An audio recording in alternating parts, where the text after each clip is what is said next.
about the Civil War via a crash course. And today we're going to dive into it. All right. And I have some fill in the blank notes for you, and we get to color a little bit. Yes. Okay. Yeah. So, 1, 2, 3. When you get your little handouts, go ahead and take the first page off. I've noticed that's going to help. It's going to help you a little bit. The whole first page? Yeah. Just take it off. Whole first page.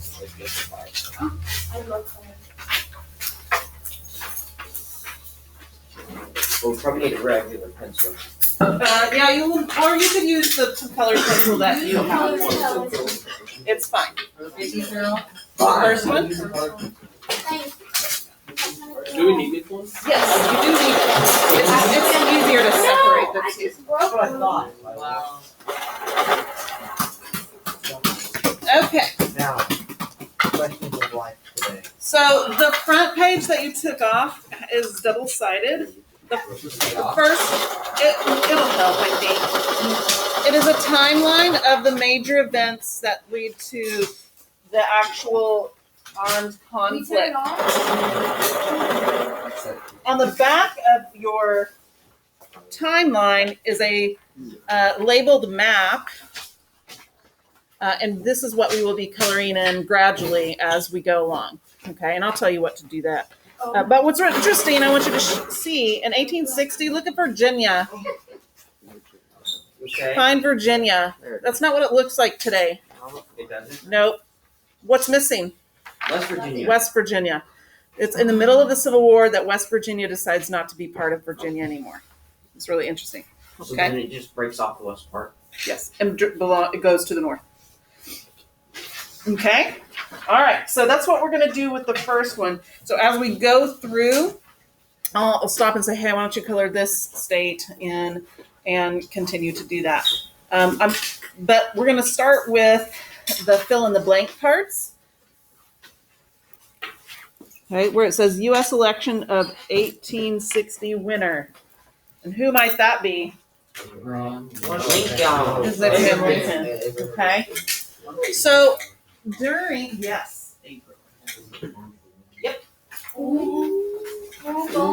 So when the presidential candidates were running, there were actually 4 candidates. Okay. And we know Abraham Lincoln is the winner, so you could actually fill in that part. But there were 3 others that were involved in the race. Stephen Douglas, who you should be a little bit familiar to you. He helped with the Compromise of 1850, but he also came up with the Kansas-Nebraska Act. They were both from the state of Illinois and ran against each other as senators as well. The other 2, John Breckinridge was mainly for the South, and John Bell wanted to just avoid slavery altogether. All right, and so those were their platforms. And this is the result. This map is a result of the election. So the light-colored states, of course, go to Mr. Lincoln, who's predominant in the north. The orange states are Breckinridge, who's the Democrat. Bell are the red states here, the 3 here, who are like, we just want to avoid everything. And then Douglas only gets 1 state. All right. So what is interesting is if Douglas had not run, what side would Missouri go to? Orange. Yeah. Why? How do you know that? Because they were slave It states. was a slave state. If Bell had not run, where would those states probably have gone? Orange. Orange. Why? Because they were all slave states. They're all slave states. So if those 2 had not run, what would the outcome have been? Lincoln would have lost. Maybe. But remember this. Who had the bigger population, the North or the South? The North did. So they have an advantage that way. Plus they have these 2 states over California and Oregon as well. Okay. So it does matter how many candidates are actually running because it takes away votes from certain places. So just keep that in mind. And the outcome could have been totally different, and we might have ended up with I don't know. It'd be interesting. So there you go. But fortunately, I think for us, Abraham Lincoln is elected president. Now, how do you think the Southerners are going to feel about that? Very bad. They're going to be scared, absolutely, because he had a speech earlier that said a house divided cannot stand. What does that mean? No slavery. It can't be like Means that it two. might divide, something we That it wish- might eventually split, for sure. And so because of Lincoln, because of that specific speech, he was like, I'm not going to put slavery in the new territories, but I'll leave slavery where it is right now. The South was like, well, if that's the case, and his opinions on slavery, what do you think the South thought Lincoln was going to eventually do? abolish slavery. Abolish slavery. All right. So in your next blanks here, it says the South became fearful that this new president would, abolish slavery. ABOLISH, slavery.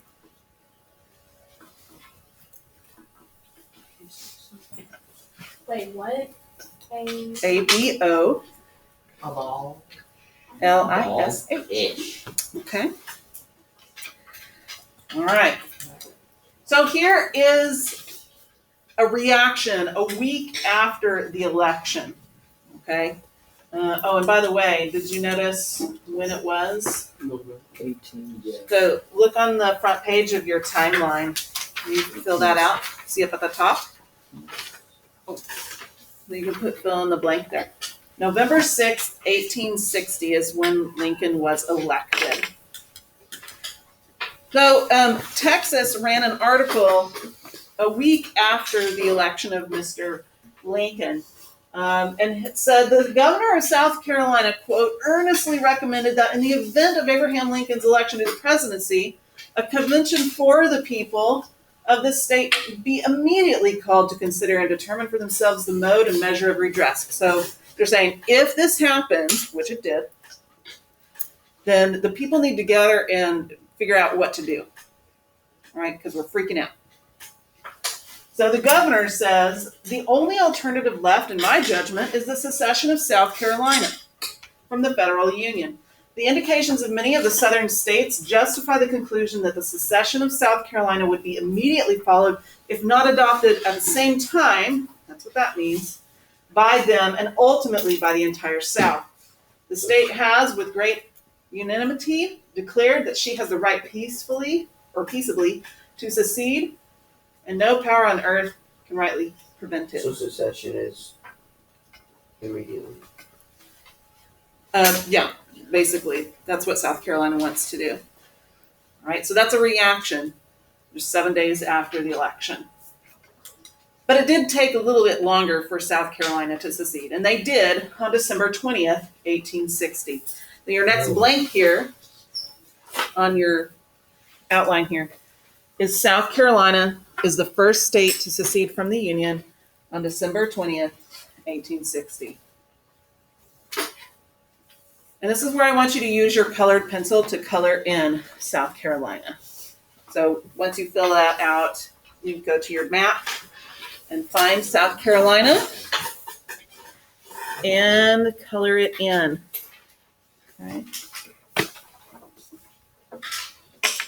So again, South Carolina is the first state to secede on December 20th, 1860. Okay. So now look on your map, find South Secession Carolina. Immediately stop something. Not quite. We'll talk about that in a second. Now coloring in South Carolina. Wait, all of them are going to be the same color though. Which ones? Like, if you color in north, they're all going to be the same color. We're not going to get to the others, all of the others today. We'll finish it tomorrow. Okay.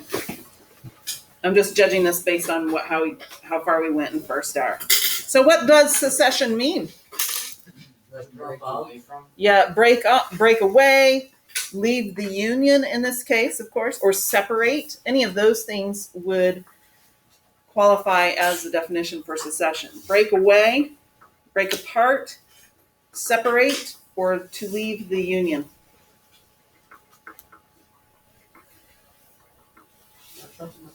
Sure. So according to South Carolina, they said the non-slaveholding states broke the Constitution or violated what the Constitution said. And so because the North basically broke the law, then that gives South Carolina the right to leave. Okay. So why did South Carolina secede from the U.S.? Because the Abraham Lincoln was trying to abolish slavery. Well, yes, but specifically to violating the Constitution. That's their argument. How Okay. did they violate it? They said specifically the fourth article, which I think talks about slavery. That is a good question. You look it up while you're writing. What does South Carolina want the rest of the southern states to do with them? Follow. Yeah.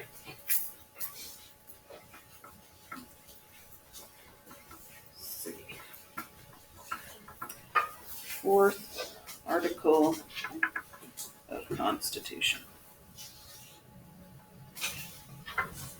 Section 4, the United States shall guarantee to every state in the Union Republican form of government and shall protect each of them against invasion and on application of the law or Congress or of the executive against domestic violence.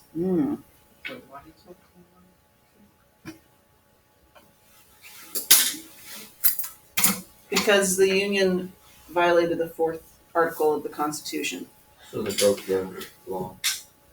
That's what they're saying. This is Article the 4 of the second. U.S. outlines the relationship between the various states. Yes, it's not long. How many laws? Law what?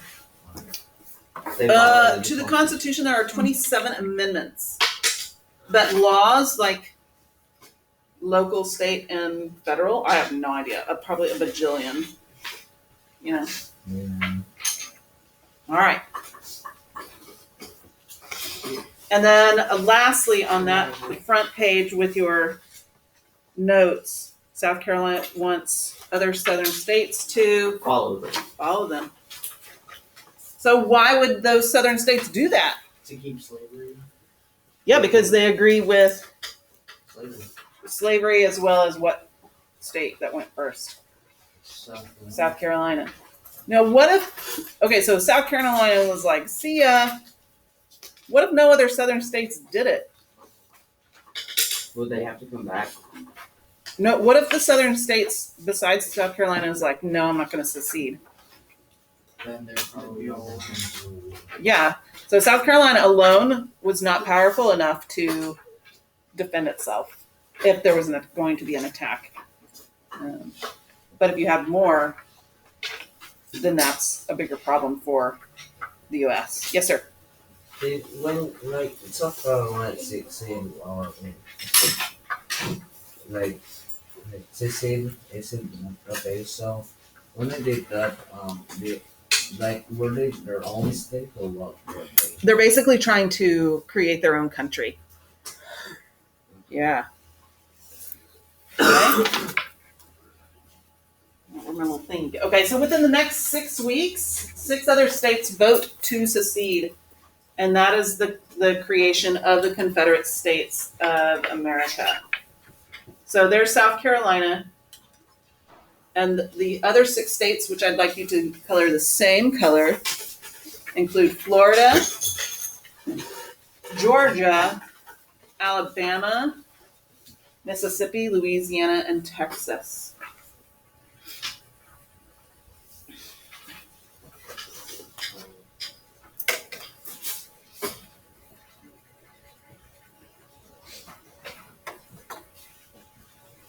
To the other states. So pretty much everyone who voted for the South person is colored, right? Each state did what? So there were like 4 people running for president, right? Yes, before this time period. Who Yes. was the one that wanted slavery? Oh, Breckinridge. I'm pretty sure that almost all the states that voted for him are. Yes. Yes, they are.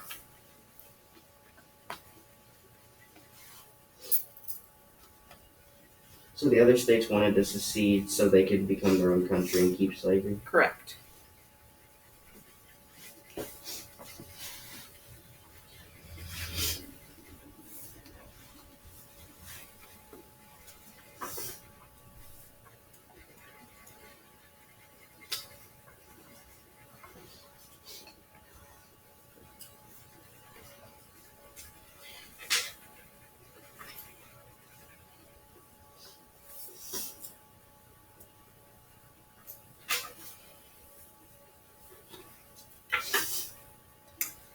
So this takes place during January and February of 1861.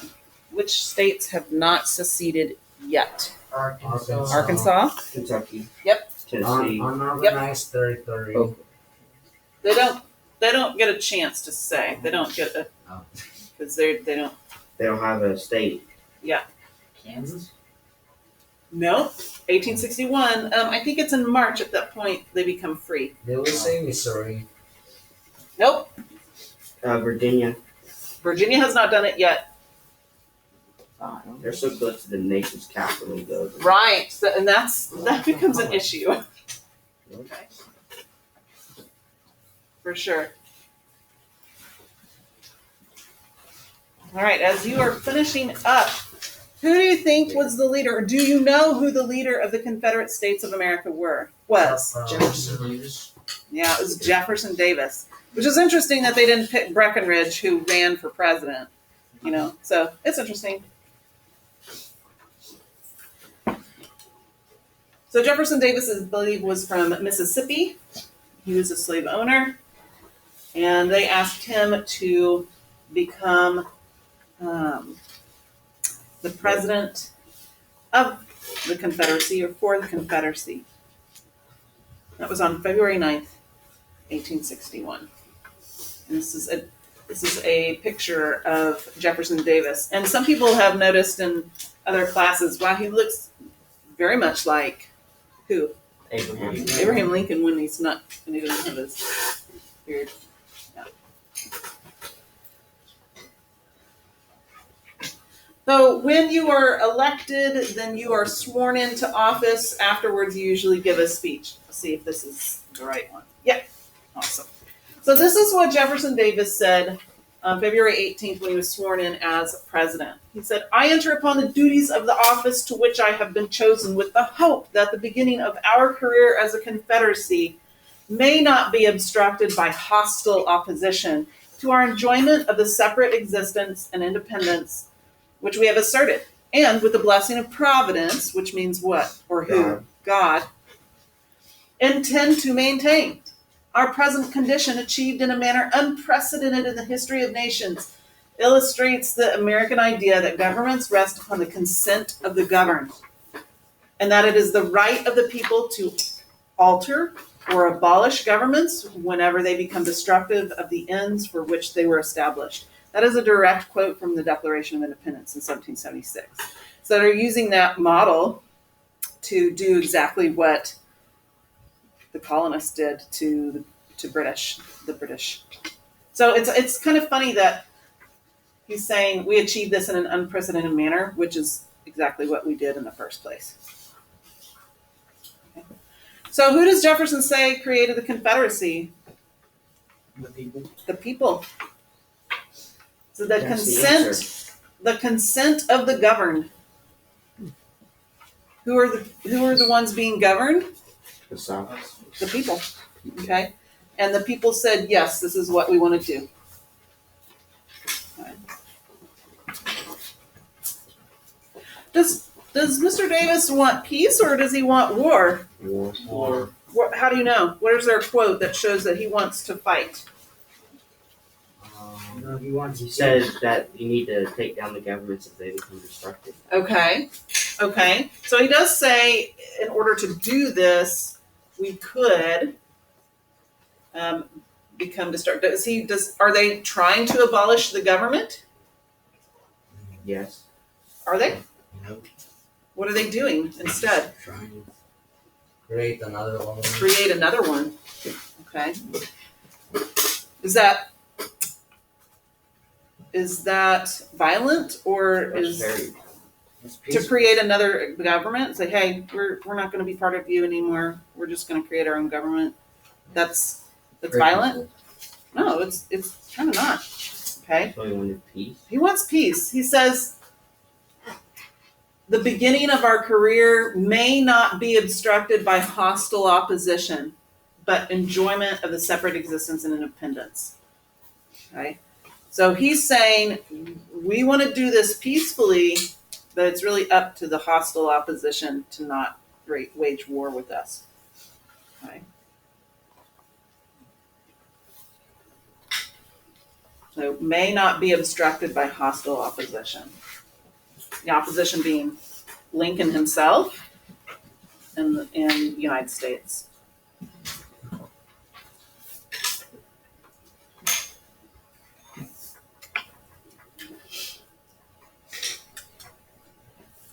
So a couple weeks later, the standard time that the United States president was inaugurated at the time is March 4th. This is Lincoln's inaugural address. So almost in reaction to Mr. Davis, he says, "It is in your hands, my dissatisfied fellow countrymen, and not in mine, is the momentous issue of civil war. The government will not assail you." What does that mean? Aid. Not aid. What did you say? Kill or attack. Okay? The government will not attack you. You can have no conflict without being yourselves the aggressors. You have no oath registered in heaven to destroy the government, while I shall have the most solemn one to preserve, protect, and defend it. So who is he saying are the aggressors? It's himself. Yeah. Does he even recognize that they are their own country? No. No, he says they are dissatisfied fellow countrymen. He's not even going to recognize the fact that they want to leave. But he said, you're the ones that are going to be responsible for civil war. So does he want war? Yeah. Does he want peace or war? War. I don't think so. I think he wants peace because he says the government will not attack you. I'm in charge of the government, or at least part of it, and I'm not going to send troops to go get you. If you want a fight, though, what does he say he's going to do? Give him a good Absolutely. So in the swearing-in ceremony, he says, I will preserve, protect, and defend the Constitution of the United States. And if you start a fight, he's basically saying, I will finish it. Okay? So we're in a conflict of words at this point, right? Yeah, so we've got Abraham Lincoln want war, peace. He does want peace. But if you start something, I'm going to end up taking care of it. More of a, I don't want to say a threat, but it kind of is. Kind of is. Okay. All right, so that was March 4th. Then something happens on April 12th. Fort Sumter. Yeah, Firing. Fort Sumter. It Firing is on the Fort first Sumter. shots fired that ultimately sets off the Civil War. And it's the Confederacy who shoots first. Ooh, imagine that. Well, so I got to show you something. Where did it go? Hold on. I gotta refresh because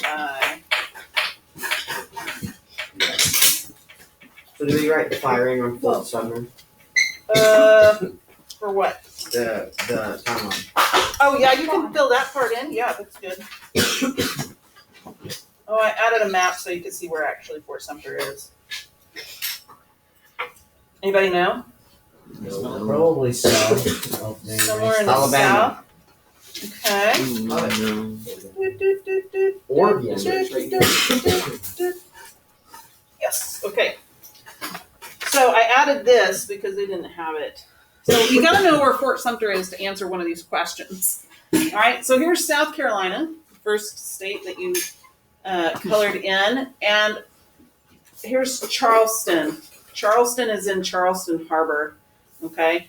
So if you'll take your colored pencil and find South Carolina and put a star, if you can approximately put the star right there.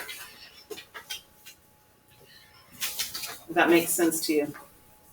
Okay.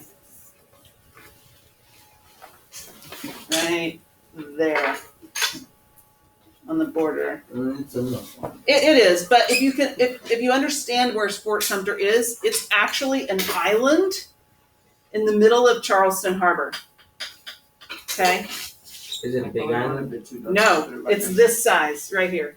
Tiny. It's extremely tiny.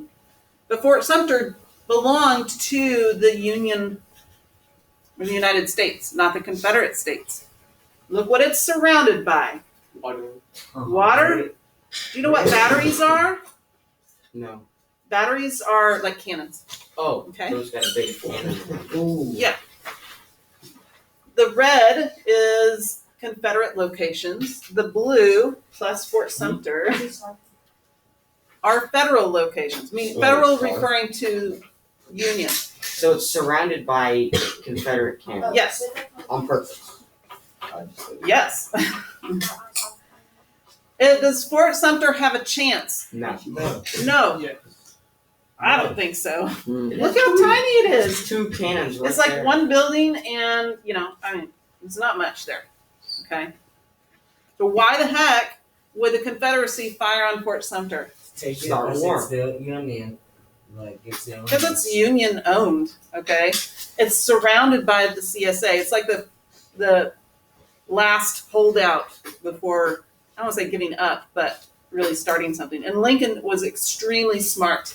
He told the Confederacy, I will not fire upon you from Fort Sumter, but I will supply it with food so they don't starve. Okay? But I will not fire on you. Because he didn't want to have to say who the North started the war. He wanted The South. the South to start the war. So he almost wanted the war to start so he could finish it. Maybe in a way. But he saw an opportunity to be able to blame the South for starting it. In a way. Okay. But yeah, it's surrounded by Confederacy. So it says, why did the Confederacy fire on Fort Sumter? What's their ultimate purpose? Food. Huh? It's not enough. Yeah, I think just to take it. Like, we don't want any Union parts to us at all. Yes, sir. So I think like Fort Sumter is like easy to for the South. It's easy to like get access to, or just like. So I think they wanted to start easy and then go like trying to get more land or trying Sure. to start. bigger Sure. fight. This is extremely symbolic. No one died in this fight, by the way. The day after, the Union troops, surrendered. Okay. But then that started the war. Mm-hmm. Yeah. So then that is able for Lincoln To really be mobile to Send the troops. bring them back. Yes. So, who occupied Fort Sumter? What did you say? Union did. So you can circle that one in. And who were the aggressors in the situation? Confederacy. Why? Because they were the ones who fired first. Okay, so they fired first. Could you say the Union were the aggressors? No. Kind of. How so? Because they were angry. Yeah. What did they refuse to do? Fight gave it up. Give it up. Right. They refused to surrender. So that's kind of aggressive. You know. I mean, if it's yours. you So don't yeah, want- we're gonna defend it, but they could have left without a fight whatsoever. Yeah, but then that would They just want- show that they're not going to fight. Like they're not going to defend themselves. Yeah, so this is much more psychological than any strategic battle for control. It's more psychological. Whichever you think. Who the aggressor? I mean, you could vote both if you wanted to.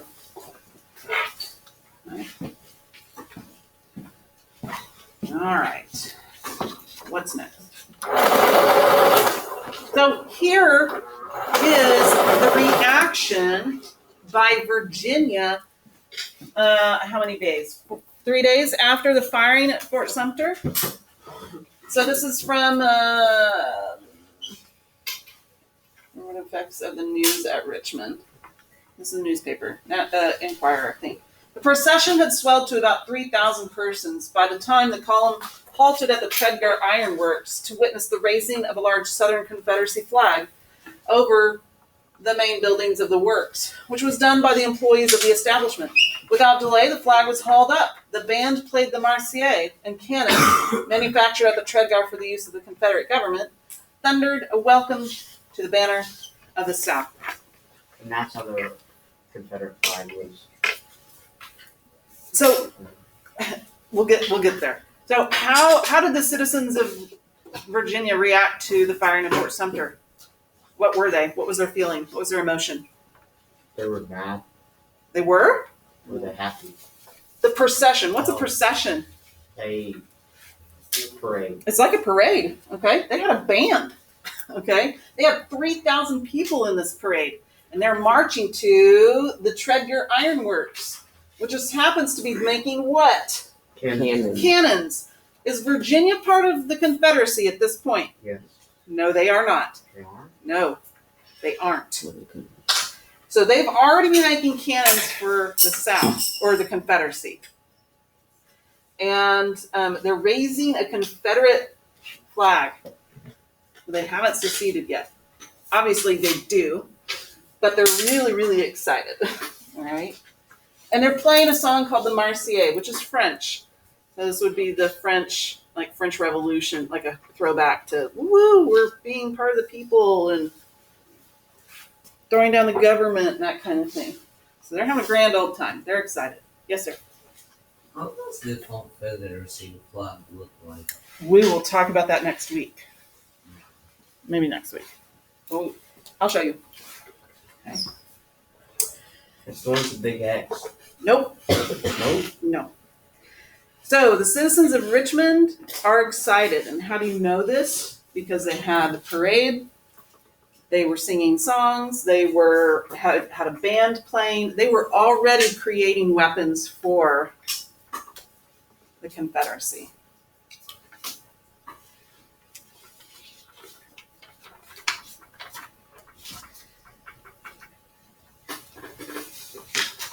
Okay. So your next question on the back of your handout here. Who calls for troops right after the firing on Fort Sumter? Who do you think? Abraham. Abraham. Okay, so maybe Lincoln. Any other? Okay. Call to arms. 75,000 volunteers wanted. Washington, April 15th.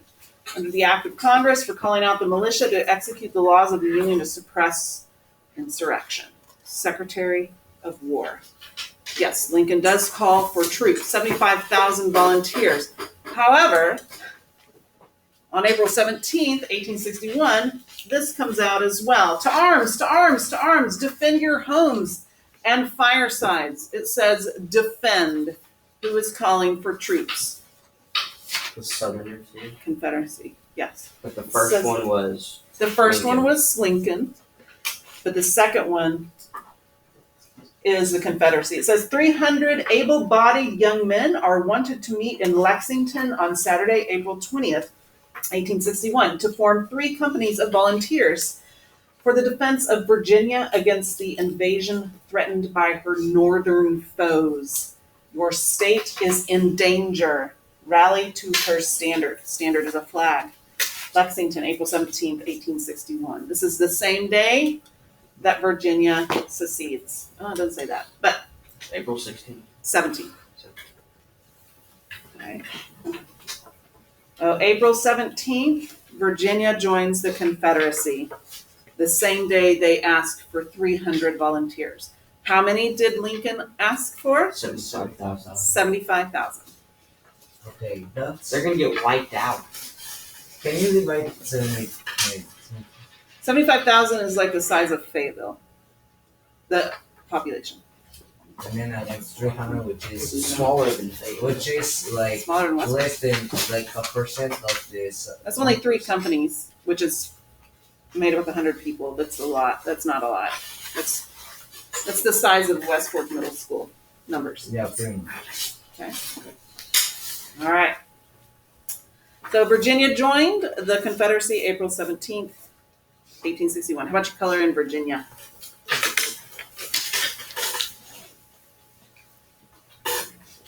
Color in Virginia. What about North Carolina? Yeah, we'll get there. Chancellor Roosevelt was. Ah, very good. Do we color in the whole state? Yes. At this point, all of Virginia secedes.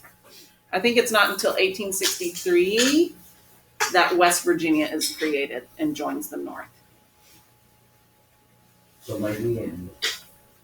65 is when it's over, so like midway. Yeah. Look at those troops help. I bet those troops help. Yeah, just that portion of their history is really interesting to take a look at. All right. So by May 1861, the full 11 states that represent the Confederate States of America secede. That not only includes Virginia. It would be weird if North Carolina didn't do it, right? Because South Carolina did it first, then Virginia, and they'd be sandwiched in between two Confederate states. So North Carolina always did what South Carolina did.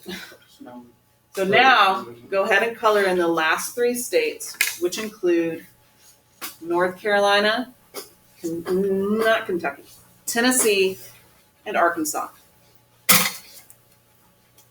North Carolina, Tennessee, and Arkansas.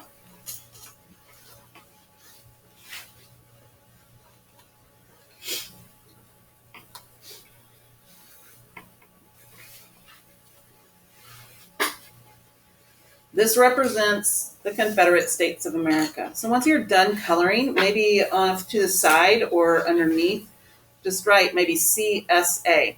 That would be your key to show you that's the Confederate States of America. Write it out if you need to know what C stands for. Now, interesting fact, if you don't recall from your Arkansas history days, the first time that Arkansas voted to secede or not, they said no, we're not going to do it. But when Lincoln called for volunteers from the states, they were like, yeah, we're not going to do that. And then they voted a second time, and in May, they decided to secede. Oh, so it took longer for him. Okay, so CSA as a key, so you'll know that those are the Confederate States of America. I think you asked that. All right, so Virginia joins the Confederacy on April 17th, and Richmond, Virginia, becomes the capital of the Confederacy, which is understandable, but also bizarre. Richmond was the largest city in the South. We talked about this actually. The negative effects of slavery.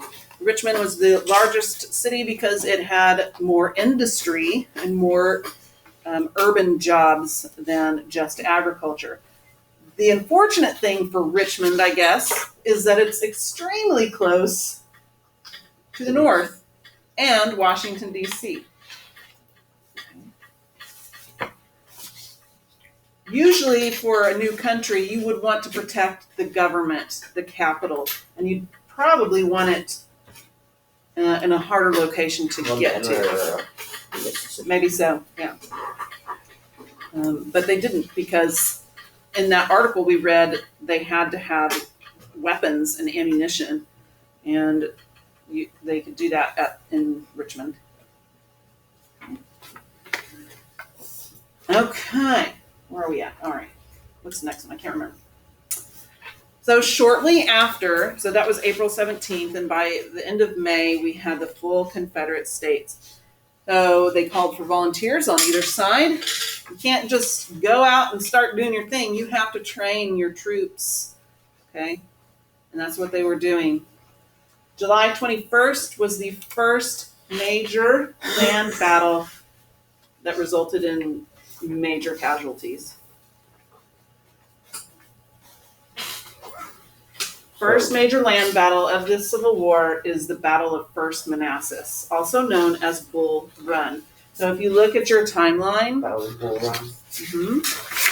Look at your timeline, the last thing at the bottom, Battle of Bull Run of First Manassas.